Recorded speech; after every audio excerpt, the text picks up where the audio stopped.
Hi, I'm Joe, and you're watching and Joke. This is the last installment of the Polyhedral die series, the D4, and it was kind of a plane crash. There were a lot of issues that happened during the filming of the tutorial due to the fact it's a new process compared to the other ones. So during the edit, I had to add a lot of annotations so that it is easier for you to follow along. So make sure you pay attention to those. Kind of like how you should pay attention to this Shameless Self-Promotion. I've used the die from this series to make a few apparel designs that, along with a lot of other amazing designs, are up on Red Jacket's, Redbubble, and TeePublic stores. So if you're interested in that, please head over to those sites. And without further ado, on to the video.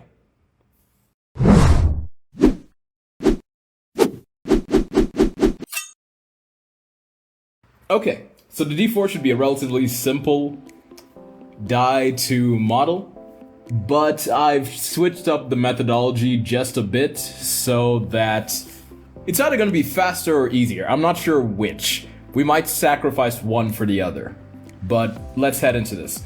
So the first thing we're going to do is get rid of this default cube and add in our circle.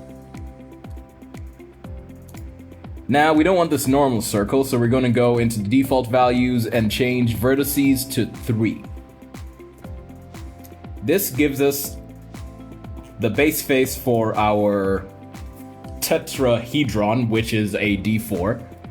Go into edit mode and fill in that face. I accidentally pressed G, fill in that face. And there you have it, we have our first face. Now, before we move on, I'm going to turn on face orientation. You don't have to. And the reason I'm doing this is because we are going to do this kind of like origami or paper craft, where we'll fold in the faces once we have all the folds in the correct place. Or, okay, it's not origami, what's it? Katagani? The one where you cut out pieces of paper and fold them together? Because origami is a single thing folded over. Katakani, you cut while you fold. Either way. We're going to flip the normals of the face, so this is facing backwards now. And before we move on, we're going to add the numbers. So step out of this object. We're going to add in text. And I'm going to set it up to the default of what I usually have. And I'll be back in just a second. Okay, so I selected my text that I've been using for the entirety of this whole tutorial series, Comic Sans Bold, and I typed out the numbers. Now, normally we'd go into we wouldn't go into numbers first. Go to Objects, go to Convert, and make it a mesh. The same as the steps in every other tutorial for the die. However, instead of raising it by 0.2, we're going to select everything, extrude, and raise it by 0.05.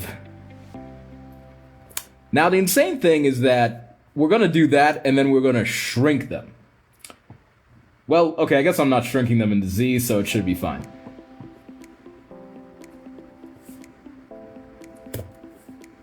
Now, I'm just going to place each of these numbers into their own object by selecting the individual number using island selection and then pressing P to separate. And I'll go ahead and do that for the rest. Okay, now technically I didn't have to do that for every number, but I like to do it for every number because it puts the -.001 for 1, 2, 3, and 4, so that I just know which one I'm clicking on, which might become a hassle later. I'm gonna see if I can make that better for you guys by doing a few things. So first, let me delete that base text object since there's nothing in it. It essentially became a default empty. Then, man, I hate when I have to press Shift-C because it just messes up all the zoom controls and everything. I forget where to like change the camera break or whatever it's called. There's also another way to move that I forget. Either way. So now that we have our numbers, let's just go into top facing view. And now we're going to shrink all of them. So I guess the first thing I should do is place this in an appropriate location. We're gonna move the one's origin, so we're gonna go origin to geometry. I already have it selected in my spacebar, the search options. You can go to object, set origin. I'm gonna do origin to geometry. And you can do it for all of these. Since I just did that, I'm gonna do Shift R, Shift R, Shift R. That should center the number at the center of all the vertices in the object, which is the average location of all the vertices in the object. I don't know, not pertinent information, just something to think about. Okay, so to start off, let's move this to 0, 0, 0. Now, if I'm looking at my notes right, I set the location to 0.6 and its rotation, for some reason, to 1. Oh, right, we're flipping the numbers because we flipped the faces. I set the rotation of the Z to 180.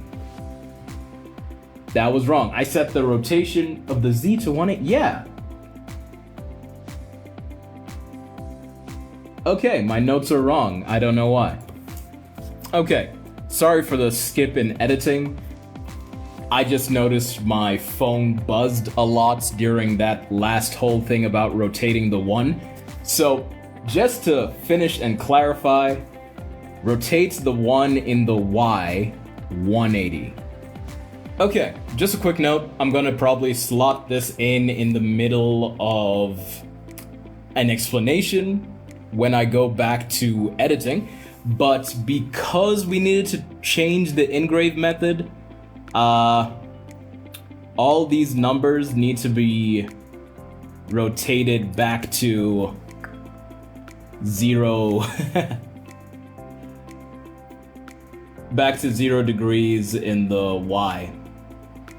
Yeah, that's the only issue. I reached the entire end of modeling this and realized that the numbers were facing the wrong way. So follow the steps, but make sure to do this before whatever I'm about to explain, or whatever I have already explained, depending on where I slot this clip in. But with that, go forth and continue on this video. I don't know why my notes have it in the Z. I'm sure there's a reason. I can't think of it.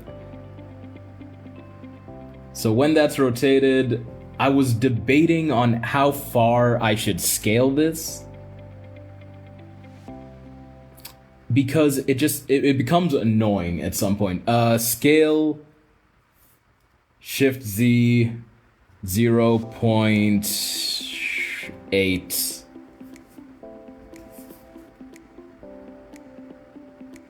Okay, I think that's big enough. So now instead of positioning the 2, 3, and 4 in the correct position, I'm gonna do something that seems a bit insane here. I'm first going to place it. My notes have to be wrong. Okay, I'm first gonna place it in the exact same position as the 1. That's not the same. 6. There we go. And then give it the same scaling. Scale Shift Z 0.8. And fix resulting issues. Okay. So I'm gonna move both the 1 and the 2 down a bit.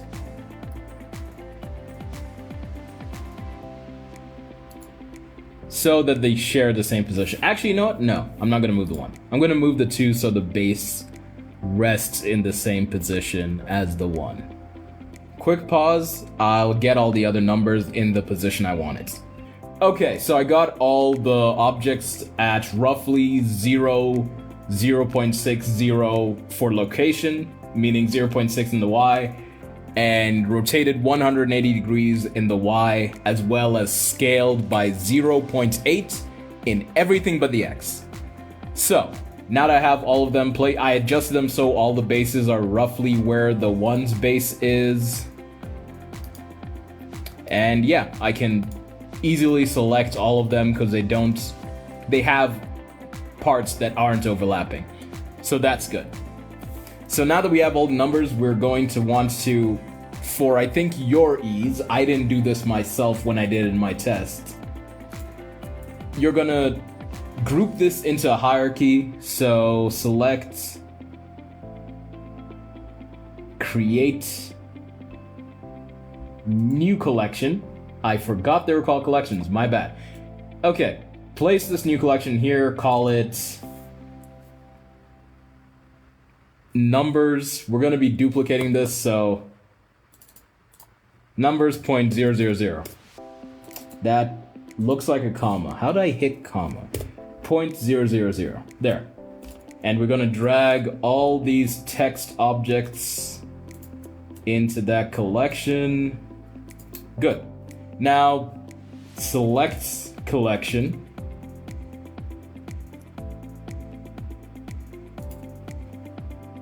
Okay, good. I feel like there's a way to select collection. No? Okay, I'm just wrong.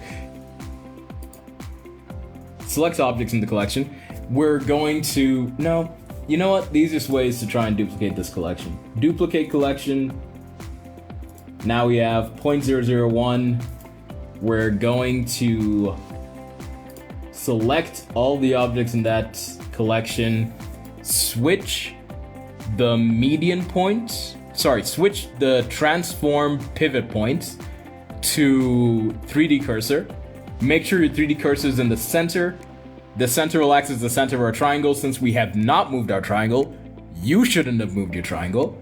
And we're going to rotate the numbers around the 3D cursor 120 degrees, which yet again, a third of 360.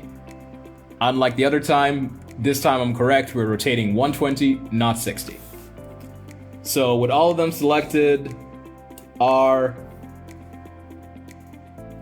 Z, 120. Now that should place the numbers in the correct position. And that looks about right. So we're gonna do it again, Shift-D. Oh, not Shift-D, that's my bad. We're gonna duplicate the collection again. While this is more organized, it's more cumbersome to duplicate. And we're gonna select the objects in the selection. It's also cumbersome to select. But either way, I think this will be more organized for you guys. So we're gonna rotate it in the Z 180. Not 180, I don't know why I said that. 120. And that should be correct. Yep, that seems about right. Okay, so now that we have all our numbers in the correct position, you're going to see why I did this. It's just so dumb why I did this. So I did this out of laziness because I thought this would actually be the fastest way to do this. You're gonna select everything, the numbers, the circle. You know what? A. Does that work? Right, I forgot to delete these. Delete these. Okay, you're gonna select everything. A. And now you're gonna duplicate everything. Actually, you know what? I've already gotten into the whole organizing thing. We're gonna organize this even more. We're gonna create another. We're gonna create another collection. Why is it making it so hard to create a collection? We're gonna drag it in here and we're gonna call it Face 1.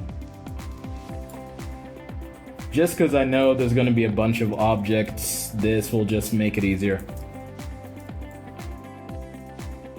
Face.000. There. Then we'll drag this in. And we'll drag this in. And there you have it. Okay, now select all the... You know what? Yeah, this is fine. We're gonna duplicate the face 4 times. Nope, duplicate it once first. Now, selecting all the objects in that collection, we're going to rotate it in the Z 60 degrees. Then we're going to move it down in the Y by -1. That will place this face at the bottom. I also just realized I didn't switch from 3D cursor to median. That will make things a bit easier in case you make a mistake moving the object. I actually don't think it matters, but it might, so I'm just gonna warn you. So now with this bottom face here, we're going to get our 2 remaining faces. So go to this collection, duplicate it twice, and now that we have these, I don't know why. Does this have any rhyme or reason for organization? Is this now free organization? I don't have to do it by name. Ah, that's awesome. Okay, that's a fun thing to find out. But either way, you're going to select number 2. Actually, deselect everything first. Then select number 2. Select all the objects in number 2. And now we're going to rotate around the 3D cursor. So make sure your transform pivot point is set to 3D cursor. And we're going to rotate 120 in the Z.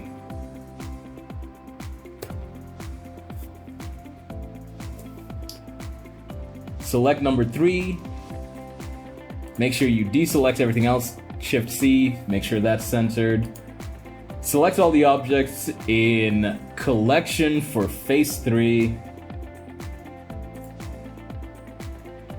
And we're gonna rotate around the 3D cursor in the Z 240 degrees. That gives us our final face. So now we just need to make sure the right numbers appear where they should be. Okay, so to select the correct numbers, I'm going to flip back to the normal face. Right, I'm gonna flip back to Control 7 to go bottom view. And I'm going to now put up a diagram, maybe somewhere here to the side or somewhere on the screen, of how the numbers should be arranged. I already figured this out, so I'm gonna try go quickly through this, or even just skip over it.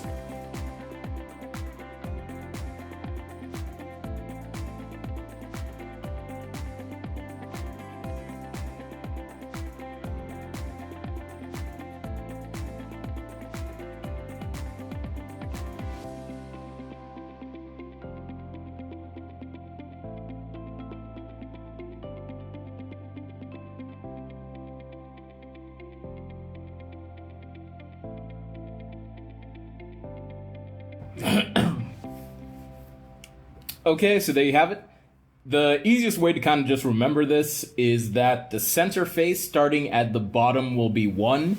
Then as you go clockwise, 2, 3, and then 4 is not on the bottom face. Then the corners that share the same vertice will have the same number. And all the other outer numbers are 4. That's just the easiest way to remember how to do this configuration. Now that we have all the numbers placed in the correct position, I'm very tempted. Okay, I should go face by face. We're gonna do the engraving first because I think it will just be easier to flip the flip the faces together. Though I'm debating if I should check whether the faces actually properly fold together. Because if they don't, we're gonna have to scale down the numbers. You know what? let's check the faces first, because we can do the engraving anytime. The faces will be harder to flip. Okay, so to flip a face, just any face but face 0 to do this demonstration. So select, first make sure I'm deselected. So select all the faces all the objects for one face. Then we're going to go into edit mode, so hello. Something has gone wrong.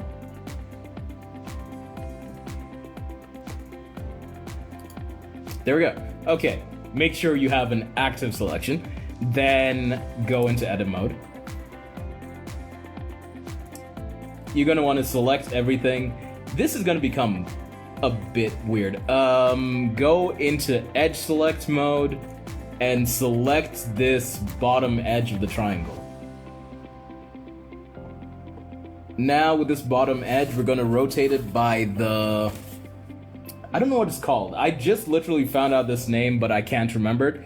The inverse dihedral angle, essentially. So we're going to rotate it 180 minus the dihedral angle, which is 70.529. So rotating the face 180 minus 70.529 gives us 109.471. So rotate.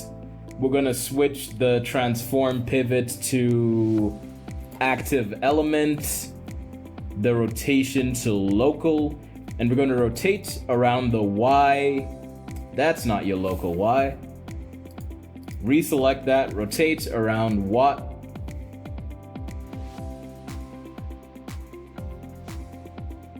Something's wrong. Okay.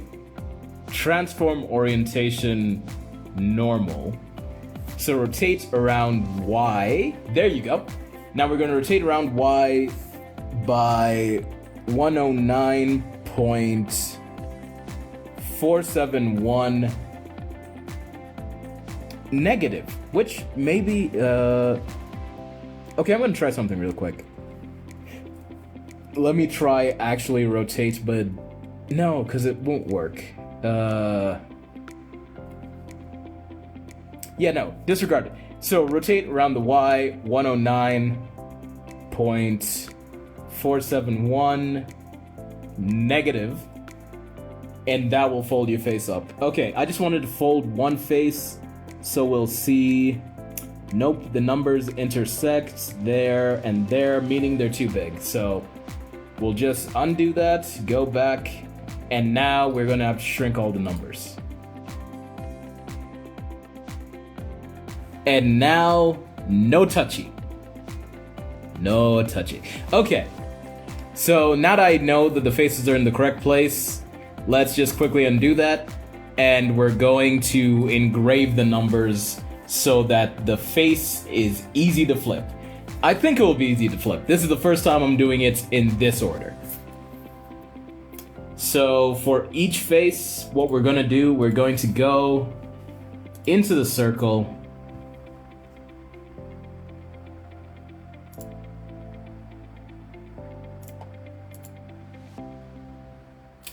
Each of this is just one number now, right?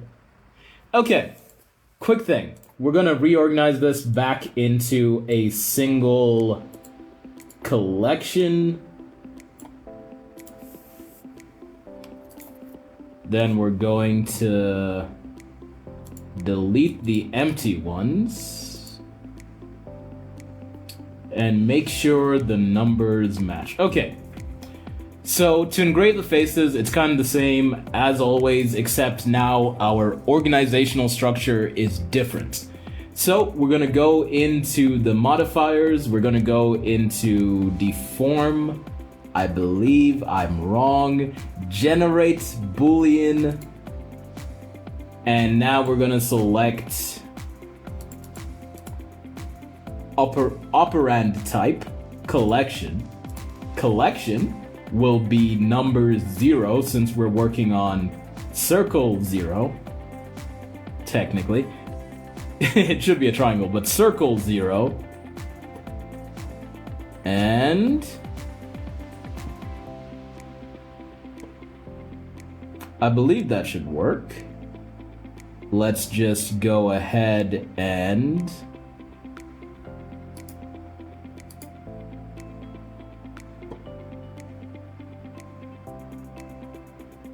something wrong with the 3?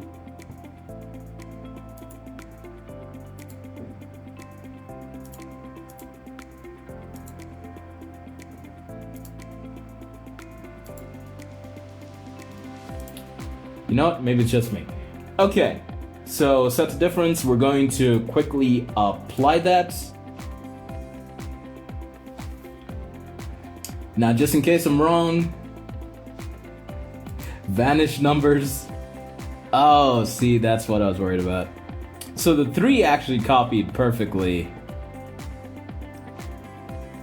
but the 1 and the 2, that's an issue.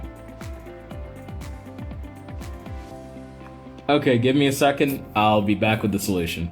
Okay, so I found a really dumb solution to the engraving, but it's all I could find in short notice, so please don't judge me. Okay, so we're gonna add our Boolean modifier again. We're gonna go to collection, then we're gonna select the collection here. So number 0.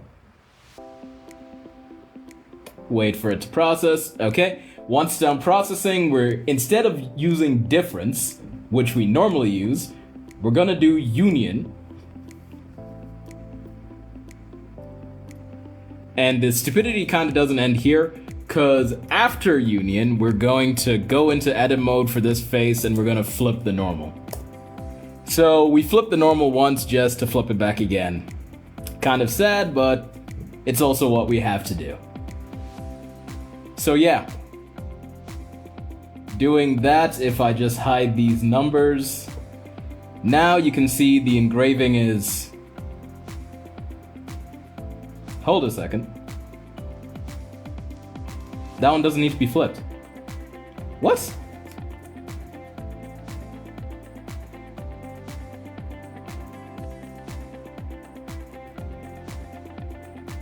This keeps getting weirder and weirder. When I tested it out on a separate face.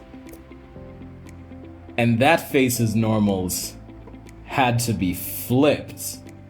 But you're telling me that this face's normals don't have to be flipped. What's happening here? Give me a second. Number 0.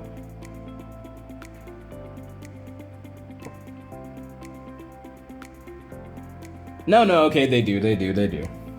Okay, so I was right. Go into edit mode. Flip the faces. I'm now trying to debate if you need to apply the modifier before you flip the faces. That might be my mistake. Then if I look at this... Okay, yeah, that's my mistake. Apply the modifier before you flip the face.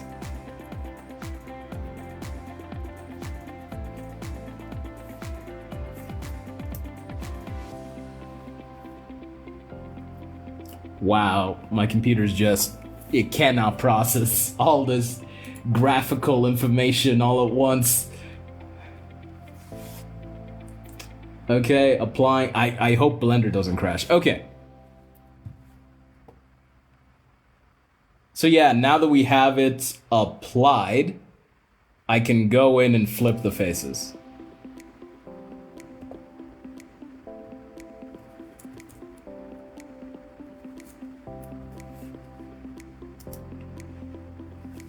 So the normal's flipped.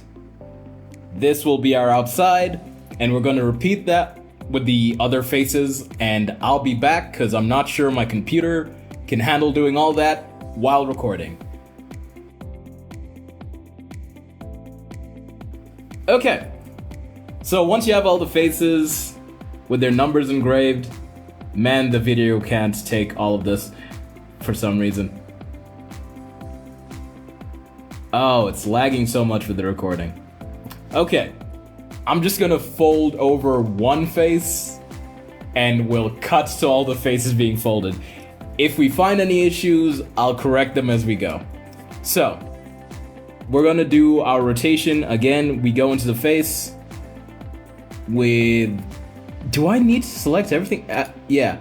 With everything like that selected, select the active... Make sure that's set to active element on the transform pivot point. Reselect that one edge that we're flipping. Rotate in the Y. Make sure your transform orientation is set to normal. And we're going to do that 109.471 negative. And that should flip the face into the correct position. And we'll do that with the rest, and I'll get right back to you. Okay, once you got all the faces folded into correct position, you're going to want to join them to, I'm going to say, my bottom face. So select all the others. Make sure you select the bottom face last. Man, it's just chugging along. And then we're gonna join them.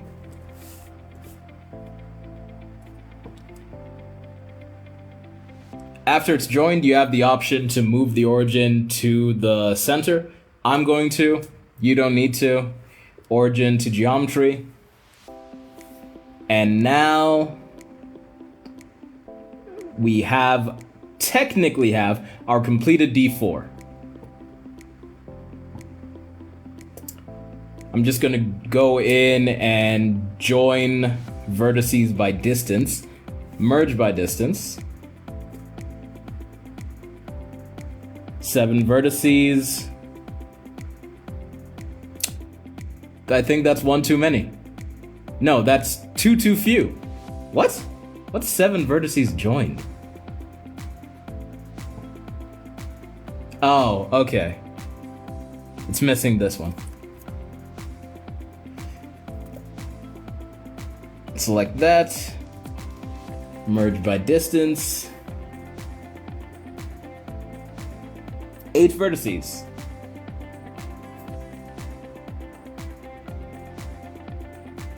That still seems too few.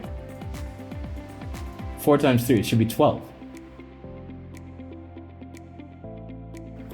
Okay. We can apparently not trust merge by distance. Sad. A few moments later. Okay, I'm just going to manually merge the vertices. And I think we're done. I'll make a beveled version. If there are any issues with the beveled version, I'm going to explain it in the outro. So, see you there. Okay, so there you have it. I was able to make the beveled D4 without much issue. All I can say is that you should make sure your numbers are centered to that tip of the triangle, cause it did cause me to have to go back and redo a lot of stuff. I guess there was some issue. However, it came out great. You can see the design up on my Sketchfab page and on my CGTrader for sale. The links for that and a lot of other stuff is in the description below. If you like this video, you should check out the rest of the series now that it's finally over at the playlist over here. Or, if you're hungering for some more D&D stuff, there's a whole playlist of it over here. Thanks for watching, and joke out!